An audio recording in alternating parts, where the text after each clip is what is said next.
เสียงยามเสียงยะเข้ามาได้ถ้ำได้นี่ถ้ำงูใหญ่ในตำนานเนาะอะไรก็ขออนุญาตถ่ายทำไปเด้อจะที่ทางผู้ข้ามาประจำเนาะนี่อะไรก็อย่าได้เห็นอย่าเห็นอันแน่สีบ่สมควรเห็นนะผู้ข้าไปเห็นไว้ง่ายมาชมสิดอกบ่ได้หยังนี่พาหลานชายมาเที่ยวถ้ำพี่น้องอันที่ทางนี่ก็คือถ้ำมอสามลิตรถ้ำหินปูนทางไปบ้านกุกดูกุบซีได้ทางโค้งมอสามลิตรแล้วนี่บางคนก็สิบจักเนาะในตำบลนาตาลนี่ว่าถ้ำมอสามลิตรเป็นแบบใดนี่แหละคือถ้ำมอสามลิตรบ้านอ่างตำบลนาตาลนะเสียงยามเพิ่นบ่จักเลยผู้ข้าเป็นลุงเพิ่นก็เลยพาเพิ่นมาเบิ่งเนี่ยมื้อนี้นี่คือ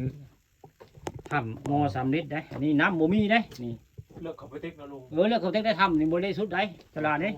โอ้ความทางปลูกความทางแต่ว่าอันถ้ำนี่อยู่กับตัวใต้ทางดำพอดีได้นี่ใต้ทางดำโค้งเป็นงูนี่ละนี่โอ้มันเป็นห่วยเนาะย้ำผลในน้ำก็สิไหลมาแต่ในผู้ใดผู้ภาคผู้ใดภาคทางนั่นผู้ภาคทางเสร็จผู้ใดนี่มาคนเดียวเถอะโอ้ยผู้เดียวกล้าเข้ามาแล้วจ้างเป็นหมื่นเยี่ยมบุกเข้าได้ลุงบุกเข้าได้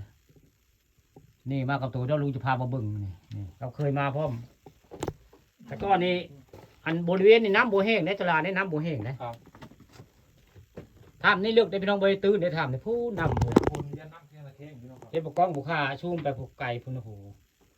ทางเขาทำไปได้ไก่ไปเลยนี่แหละคือเป็นถ้ำอันซีนมงนึงพี่น้องนี่เป็นถ้ำอันซีนมงนึงได้ไผ่ยังมาเที่ยวมาชมมีเจียน้ำลุงก็คอมเมนต์มาเดี๋ยวปลาทุกคำสิพามาเบิ่งได้นี่อยู่บ้านอ่างนะทำมานี่มากับลานทรายมานี่ลานทรายอยากเห็นถ้ำหินปูนบ้านอ่างนี่พอมันใหญ่ซ้ำไหนไว้ง่ายนี่วันนี้มาพามาเบิ่งได้ถ้ำเธอใหญ่ไม่ต้องห่วงถ้ำอันนี้เลือกพร้อมมันไปเต็ก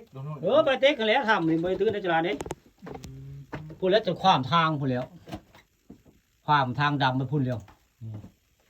ถ้าด่างเขามาวิ่งอยู่เขาเอาได้นี่เขาเจ้าว่าเขามาวิ่งอยู่ได้แต่ลุงเสือโบ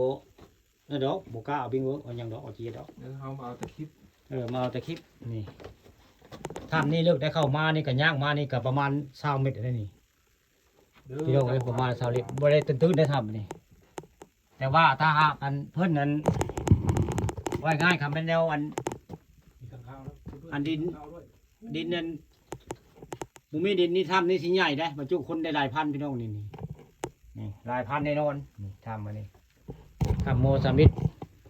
ทางไปบ้านกุกดูกบัวซิวนี่คือทำหินปูนทางไปบ้านกุกดูกบัวซิวอยู่ใต้ทางดำพี่น้องทางโค้งนี่แหละโมสามิดนี่แหละนี่ทางไปกุกดูกบัวซิวหรือว่าคำบักคำให้นี่แหละนี่แหละคำบักคำให้คำบักคำให้นี่แหละคำบักคำให้แหละนี่